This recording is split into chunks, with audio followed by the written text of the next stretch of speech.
సంక్రాంతి సెలవుల ప్రకటనతో విజయవాడ పండిట్ నెహ్రూ బస్టాండ్ ప్రయాణికులతో కిక్కిరిసిపోయింది. దూర ప్రాంతాలకు వెళ్లాల్సిన వారు పెద్ద సంఖ్యలో బస్టాండ్కు చేరుకుంటున్నారు. బస్సు ప్రాంగణంలోని క్లాక్ రూమ్లో సామాన్లు భద్రపరుచుకునేందుకు ఎక్కువ డబ్బులు వసూలు చేయడంపై ప్రయాణికులు ఆందోళన వ్యక్తం చేశారు. ఒక్కో బ్యాగ్కు ₹7 వసూలు చేయాల్సి ఉండగా 30 నుంచి 40 రూపాయలు తీసుకుంటున్నారు. బ్యాగులకు భద్రత కూడా లేకుండా గది ముందు పడేశారు. సమస్యను ఆర్టీసీ అధికారుల దృష్టికి ఈటీవీ తీసుకెళ్లగా తనిఖీ సిబ్బంది అక్కడకు చేరుకున్నారు. నిబంధనలు ఉల్లంఘించి రుసుము వసూలు చేసిన క్లాక్ రూమ్ నిర్వాహకులకు నోటీసులు ఇచ్చారు. బ్యాగ్కి ₹30 వసూలు చేస్తున్నారు అంకుల్. అసలు రూమ్స్ కూడా లేవు నీట్గా, కానీ అయినా బ్యాగులు పెట్టించుకుంటున్నారు. చెప్పాలి కదా రూమ్స్ కూడా లేవు అని. ఎలా అంటే అలా పారేస్తున్నారు. లగేజ్ ఏమైనా డ్యామేజ్ అయినా కూడా ఏం పట్టించుకుంటాం లేదు. నీట్గా రిసిప్ట్ మీద నంబర్ కూడా రాస్తాను లేదు.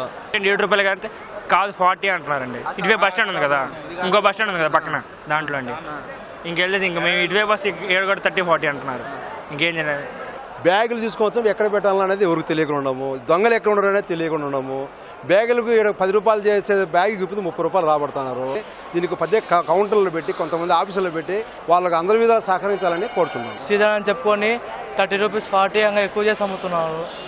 అంటే మామూలుగా ఉన్న సీజన్ టైంకే ఎక్కువ వస్తుందని వాళ్ళు అనుకుంటున్నారు. చాలా మంది ఇప్పుడు లాస్ అవుతున్నారు దానివల్లనే. వారికి నోటీస్ ఇచ్చాము.